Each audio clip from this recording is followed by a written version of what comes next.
Mesdames et messieurs, bonjour pour votre journal de 15 heures. Voici les titres de ce journal. Banque islamique du développement, le ministre des Finances s'entretient avec son homologue saoudien à Jeddah.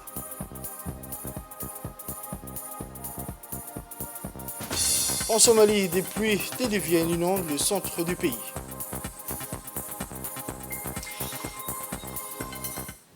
C'était les titres, mesdames et messieurs. Le journal au complet. Nous avons commencé dans cette édition avec un communiqué du ministère des Affaires étrangères et de la coopération internationale qui indique la République de Djibouti qui se félicite de la signature de la déclaration de Jeddah par l'armée soudanaise et les forces de soutien rapide et considère qu'il s'agit d'un premier pas dans la bonne direction pour établir une nouvelle phase afin de mettre fin au combat et entamer un dialogue national global.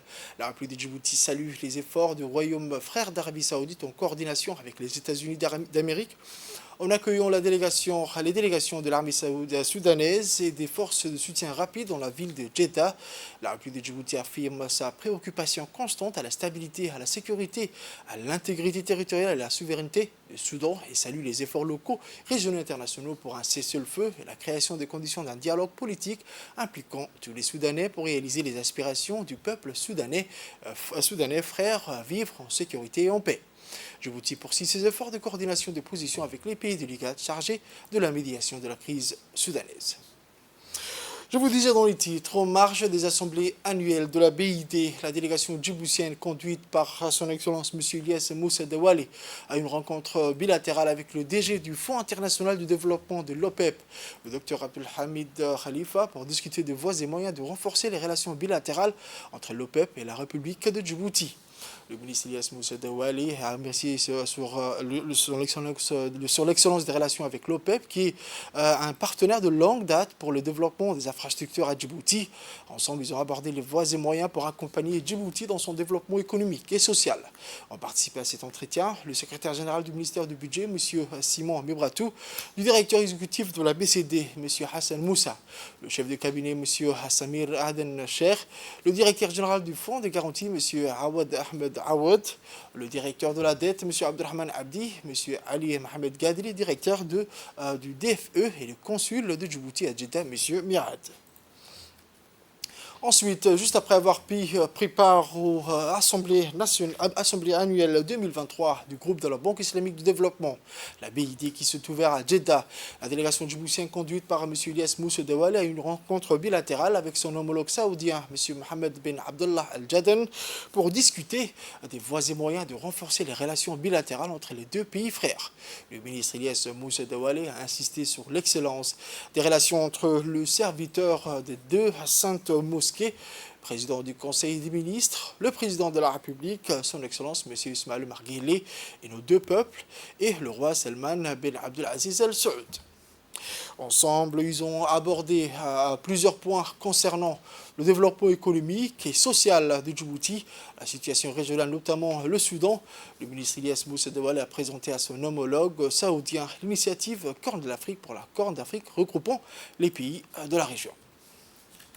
Ensuite, autre actualité nationale, une cérémonie de remise de certificats de fin de formation au profit du personnel de la CPEC a eu lieu aujourd'hui à l'Agence de développement social de Djibouti, la DDS, présidée par la directrice du département de la microfinance à la DDS, M. Kadra Omar Kamel.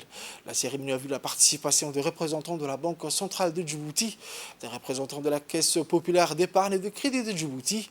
Quelques dizaines de responsables du secteur de la microfinance ont pu bénéficier à cette formation dispensée par une firme internationale recrutée par la DDS. L'objectif est de réorganiser le secteur de la microfinance tant sur le plan institutionnel, réglementaire et coopérationnel, a mis en exergue la directrice de la microfinance, Khadra Omar Kamel.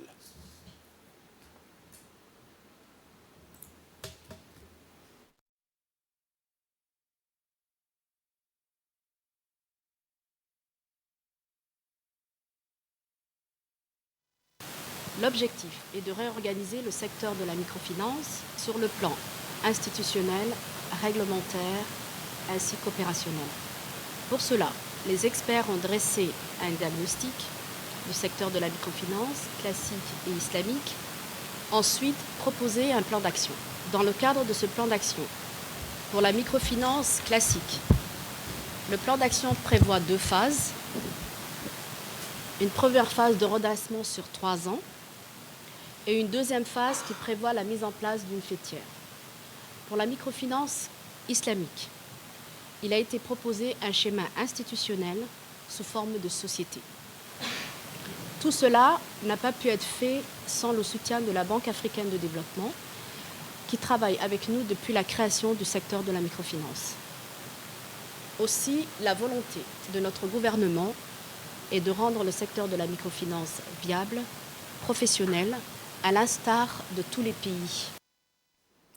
L'hymne national djiboutien et chinois ont résonné tôt ce samedi 13 mai au lycée industriel et commercial, le LIC, pour donner le pas à des chants et des danses culturelles qui ont ravi les participants aux nationalités et aux profils différents. Responsable du MEDFOB, représentant de l'ADER, représentant des entreprises chinoises implantées à Djibouti, enseignant du LIC et de l'Institut Confucius de Djibouti, apprenant de l'atelier également Luban, élèves ont posté un toast à la mixité et à l'appréciation entre les deux peuples. C'est dans cette ambiance festive qu'a débuté la dernière journée citoyenne de l'année scolaire 2022-2023, parrainée par le secrétaire général du MENFOP, M. Abdellah Mohamed Mayoub, organisée conjointement par le LIC et l'Institut Confucius de Djibouti, avec la contribution citoyenne de l'Agence djiboutienne des routes et de l'Office de la voirie. Rappelons que les journées citoyennes ont été initiées sous le leadership du ministre de l'Éducation nationale et de la formation professionnelle, son Excellence M. Mostafa Mohamed Mahamoud. Cette journée avait pour objectif, outre la sensibilisation des jeunes à la question urgente du réchauffement climatique et de son impact sur les populations à l'échelle mondiale et régionale, de rénover un tronçon de terre autour du LIC et de l'Institut.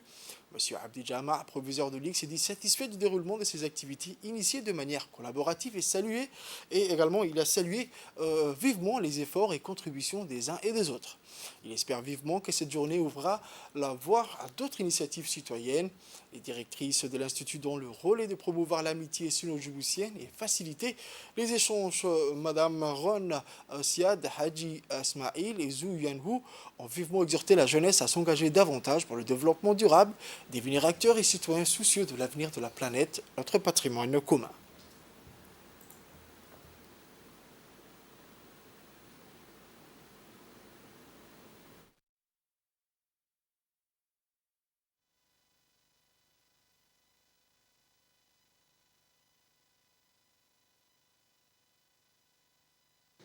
Nous souhaitons nous adresser à la jeunesse, à cette force vive présente dans la salle. Nous nous associons à M. Abdi Jama, proviseur du LIC, pour vous encourager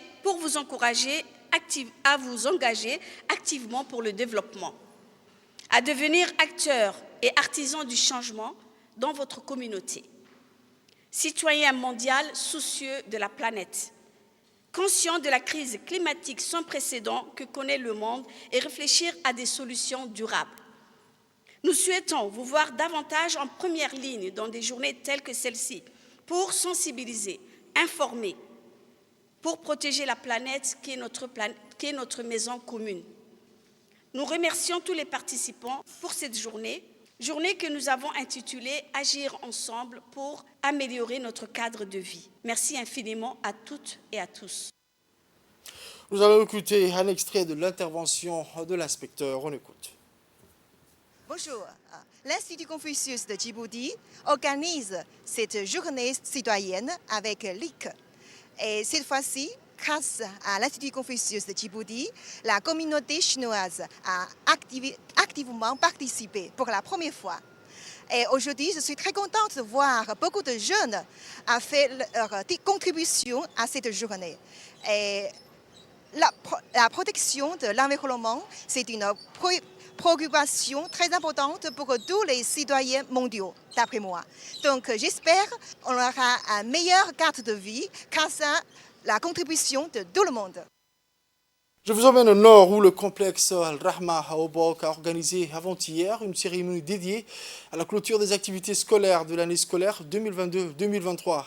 Cette cérémonie a vu la participation notamment du préfet de la région Abdul Malik Mohamed Banouta, le vice-président du conseil régional M. Ahmed Ali Cher, ainsi que le représentant du ministère de l'Éducation nationale et de la formation professionnelle M. Ahmed et des représentants d'organisations caritatives opérant dans la région. Les étudiants de cet édifice éducatif ont présenté des jeux folkloriques, chansons et un sketch sur l'importance de l'éducation. Toujours dans le cadre de cet événement, les directeurs du complexe et les autorités locales ont récompensé les enseignants et le nombre d'étudiants et les ont remis des prix et des certificats. Rappelons que le Premier ministre, M. Abdelkader Kamel Mohamed, a inauguré en 2015 ce complexe qui est une structure destinée aux orphelins et aux enfants vulnérables. Cette structure est notamment composée d'une école fondamentale qui accueille depuis la rentrée scolaire plus de 500 élèves, des dortoirs, des cantines, des dispensaires, d'une blanchisserie et des ateliers de formation professionnelle dont les cours techniques sont suivis par plus d'une centaine de jeunes de la région.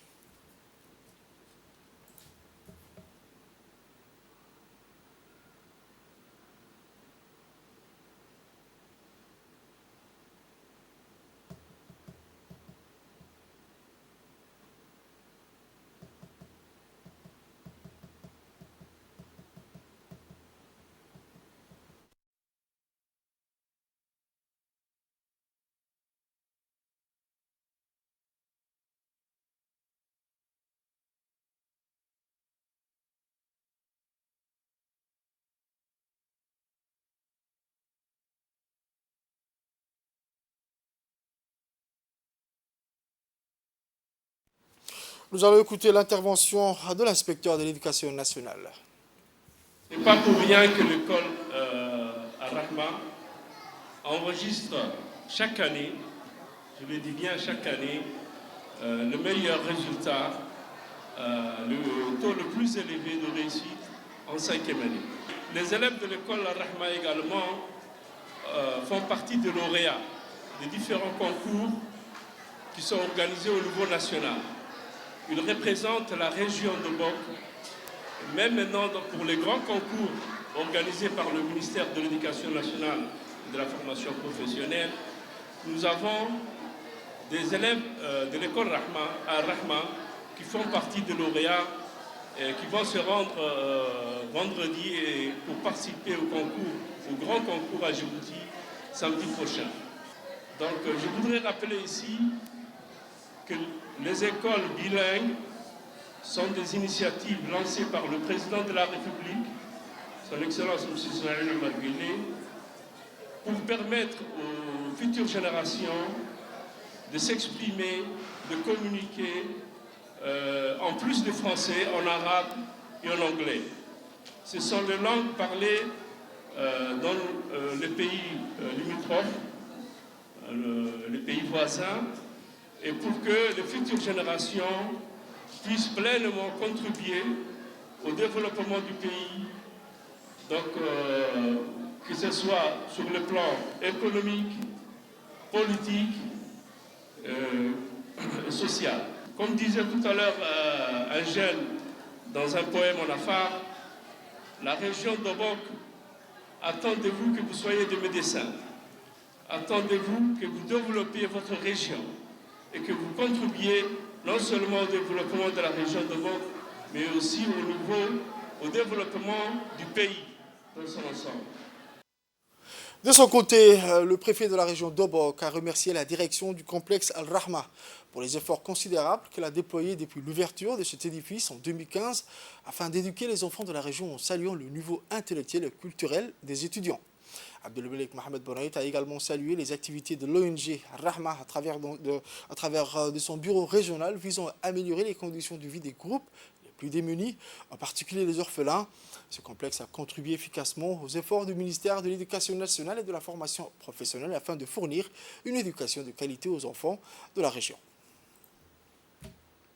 Ensuite, au sud du pays, à Ali Sabié, où les actions de lutte contre la contrebande s'intensifient.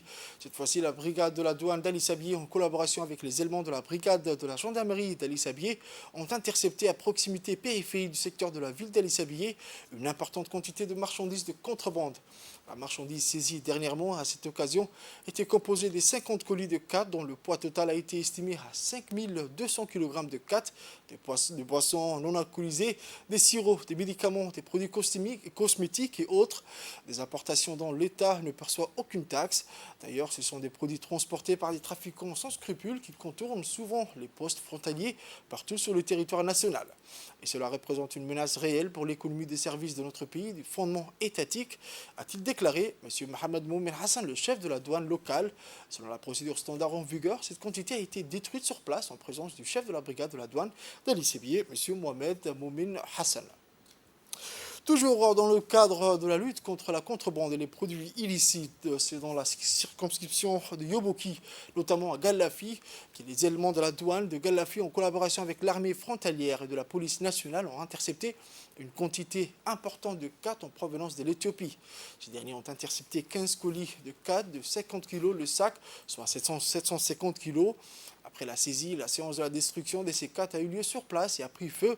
Rappelons que ces opérations s'étaient effectuées sous l'autorité du responsable de la brigade de douane de Galafi, M. Ahmed Ali Hassan, chef de brigade de Galafi. Le directeur général de la douane et des droits indirects, M. Gouled Ahmed, a adressé ses vives félicitations à l'ensemble des éléments de la douane, des militaires de Galafi, pour leur collaboration à la réussite de cette opération à la lutte contre la contrebande.